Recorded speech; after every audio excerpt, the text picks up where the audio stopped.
اس صورت کے بہت سارے فضائل بھی ہیں۔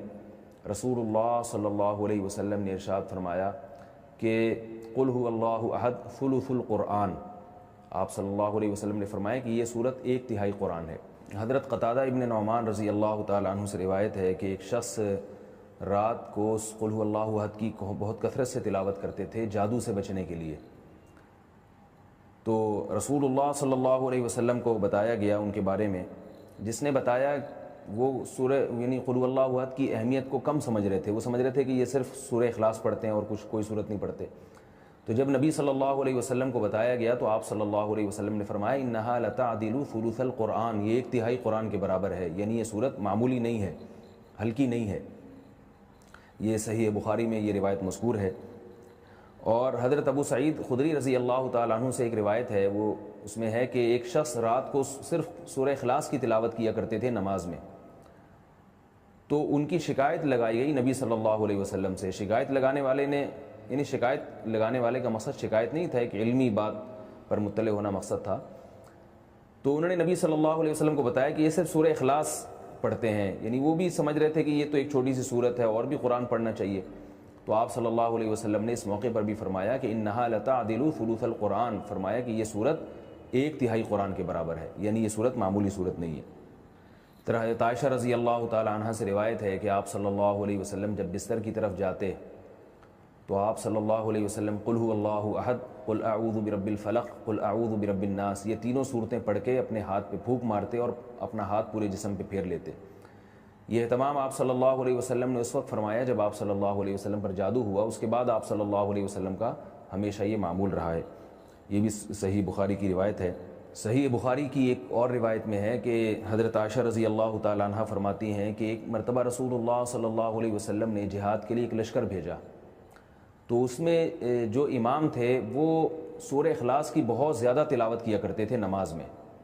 صحابہ کرام کا جب یہ لشکر واپس لوٹا ہے تو آپ صلی اللہ علیہ وسلم کو بتایا گیا کہ یہ سورہ اخلاص بہت زیادہ پڑھتے تھے نماز میں۔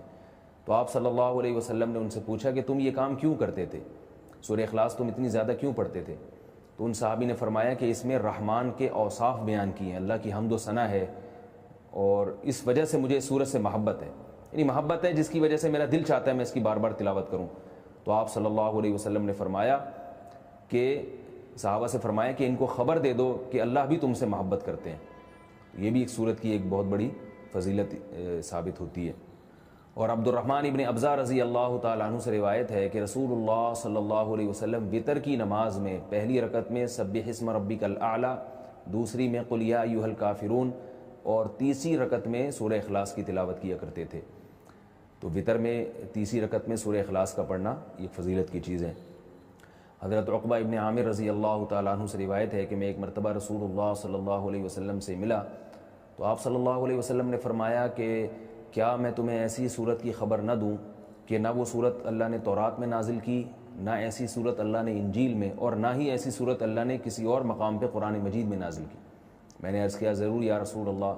تو آپ صلی اللہ علیہ وسلم نے فرمایا وہ صورتیں قل هو اللہ احد، قل اعوذ برب الفلق اور قل اعوذ برب الناس ہیں۔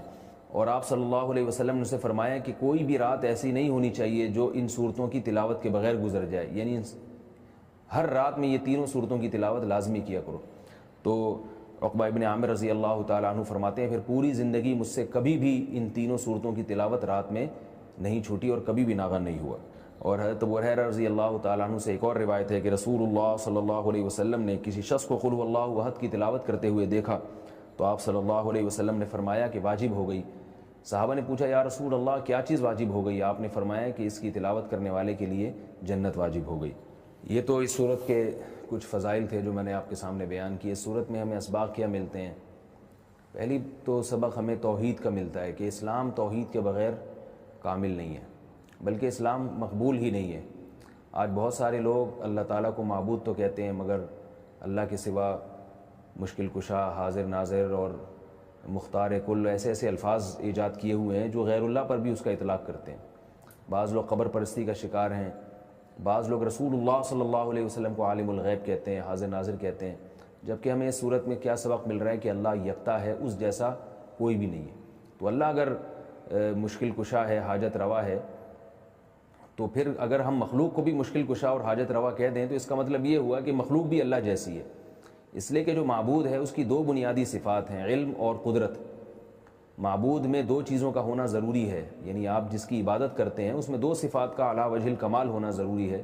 ایک یہ کہ اس کی قدرت کامل ہو، وہ جو چاہے کر سکتا ہو، اور اسے اس کا علم کامل ہو، جیسے کہ قرآن مجید میں آتے ہیں اللہ الذی خلق السبع سماوات ومن الارض مثلہن یتنزل الامر بینہن لتعلموا ان اللہ علی کل شیء قدیر وان اللہ قد احاط بکل شیء علما۔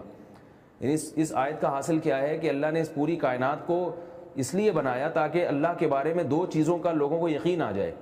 ایک یہ کہ لتعلموا ان اللہ علی کل شیء قدیر، کہ اللہ ہر چیز پر قادر ہے، وان اللہ قد احاط بکل شیء علما، اور اللہ کے علم سے کوئی بھی چیز خارج نہیں ہے، یعنی مختار کل بھی اللہ ہے اور عالم الغیب بھی اللہ ہے۔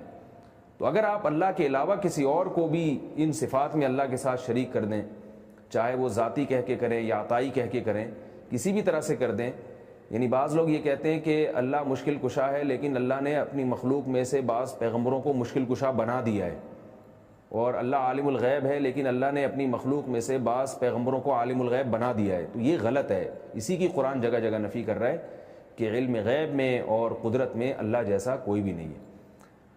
اس لیے اس صورت سے ہمیں یہ سبق ملتا ہے۔ دوسرا ہمیں سبق ملتا ہے کہ لم یلد ولم یولد، کہ اللہ کے بارے میں یہ عقیدہ رکھنا کہ اس نے جنا ہے، جیسے کہ عیسائی کہتے ہیں حضرت عیسیٰ علیہ السلام اللہ کے معاذ اللہ بیٹے ہیں، تو اللہ نے کسی کو نہ تو بیٹا بنایا اور نہ اللہ نے جنا۔